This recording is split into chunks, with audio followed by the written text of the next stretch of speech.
Hello बच्चों, welcome to my channel maths with me. आज हम कर रहे हैं क्लास 10 का चैप्टर 3 और एक्सरसाइज है 3.2। 3.2 में ना आपको दो इक्वेशंस को सॉल्व करके दो वेरिएबल्स के सॉल्यूशन बताने हैं। ठीक है, पूरा चैप्टर आपका 2 वेरिएबल पर ही है।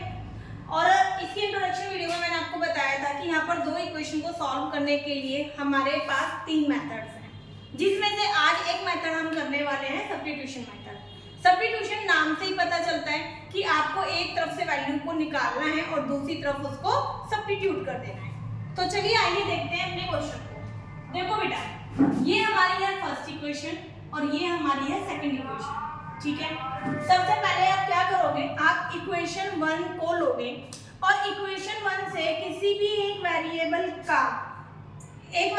की वैल्यू को निकाल लोगे। क्लियर है? तो देखिए, मैंने ले ली इक्वेशन नंबर 1, यानी कि यहाँ पर x + y = 14। यहाँ से मैंने x की वैल्यू फाइंड कर ली। तो x की वैल्यू फाइंड करने के लिए y को हटाना पड़ेगा। y आपका जब राइट हैंड साइड जाएगा तो वो -y हो जाएगा। क्लियर है? लेकिन यहाँ पर ना हमारे पास x की प्रॉपर वैल्यू नहीं आई है। यहाँ पर y की कोई वैल्यू है जो आपको 14 में से माइनस करके मिलने वाली है। ठीक है, तो ये हमारी क्योंकि पूरी वैल्यू नहीं आई है तो आप इसको इक्वेशन नंबर 3 दे दोगे। क्लियर है? इतना आगे बढ़े। अब आपको पुट करनी है, पुट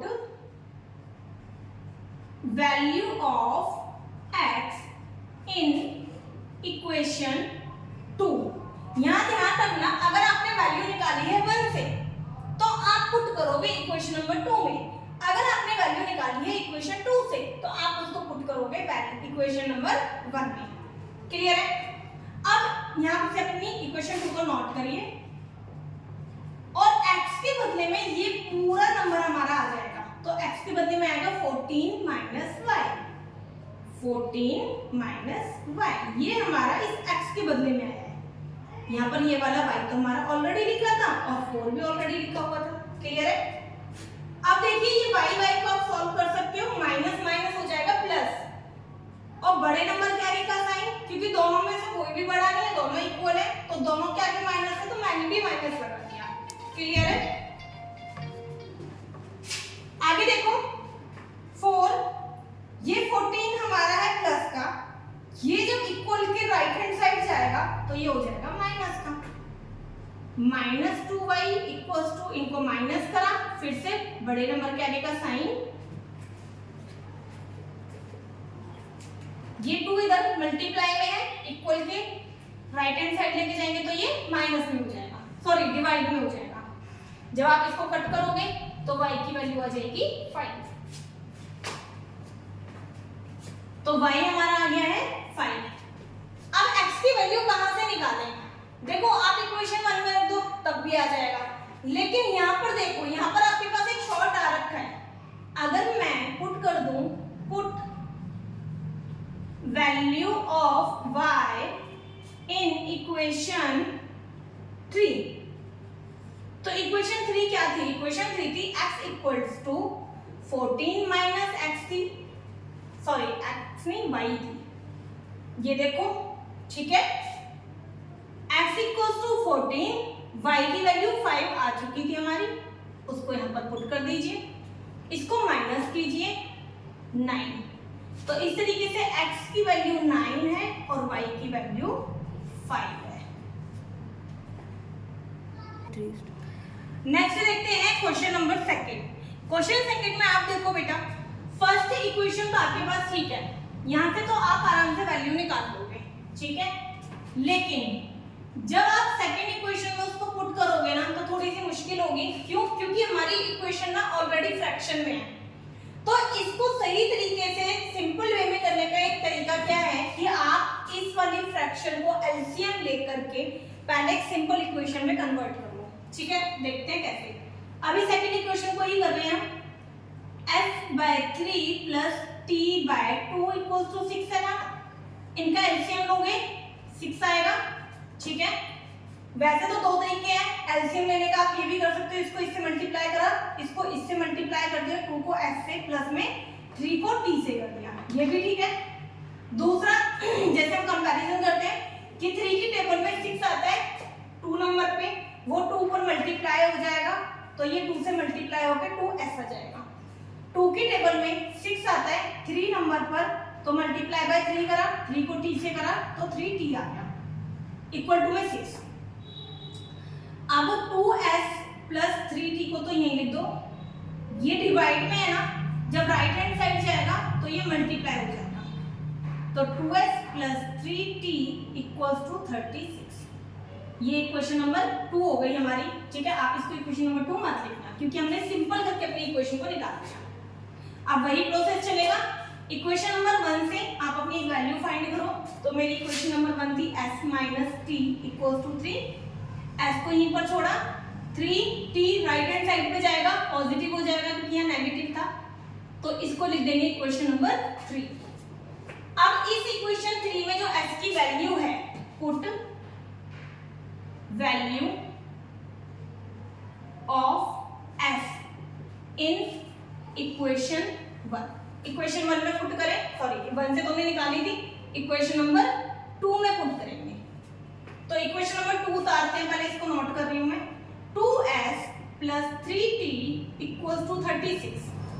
अब जहां पर s लिखा है, इस s के बदले में ये पूरी वैल्यू आनी है, तो यहाँ 2 का तो कोई काम ही नहीं है ना, तो 2 को मैंने पहले साइड लिख दिया और मल्टीप्लाई करने के बदले मैंने लगाया ब्रैकेट, क्योंकि अगर मल्टीप्लाई 3 प्लस t लिखूंगी ना तो इसका मतलब ये हुआ कि 2 मल्टीप्लाई 3 प्लस t का मतलब हुआ कि 2 3 से मल्टीप्लाई हो रहा है, लेकिन नहीं, यहाँ पर 2 इस पूरी वैल्यू से मल्टीप्लाई हो रहा है। क्लियर है? तो इसीलिए मैंने ब्रैकेट लगाया और s के बदले में लिख दिया 3 प्लस t, ये पूरी वैल्यू, ठीक है। बाकी का क्वेश्चन ऐसे ही नोट हो जाएगा हमारा, ठीक है।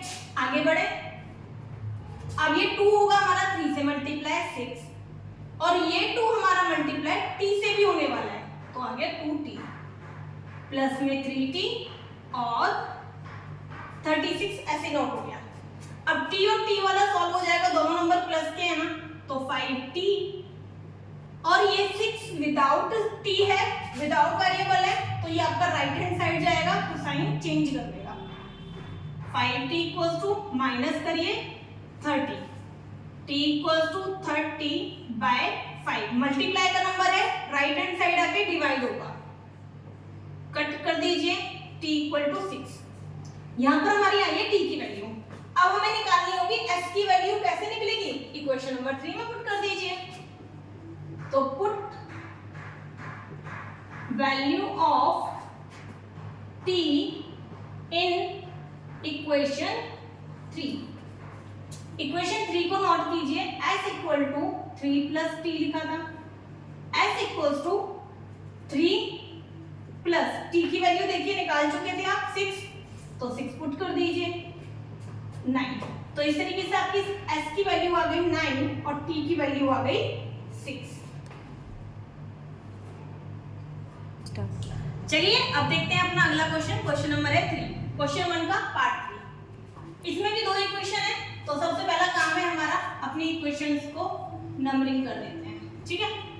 अब फर्स्ट इक्वेशन नोट करते हैं, 3x minus Y equals to 3, और यहाँ से क्या करते हैं, किसी एक वेरिएबल की वैल्यू निकालते हैं। यहाँ से आप y की निकालोगे तो भी सही है, आप एक रूटीन बना हुआ है, ठीक है, हमें हैबिट है x निकालने की, तो कोई दिक्कत नहीं, आप x की भी निकालिए, सॉल्यूशन पे कोई फर्क नहीं पड़ेगा। अब यहाँ से आपको 3 को हटाना है, तो 3 मल्टीप्लाई में है ना, तो दोनों के डिवाइड में आ जाएगा।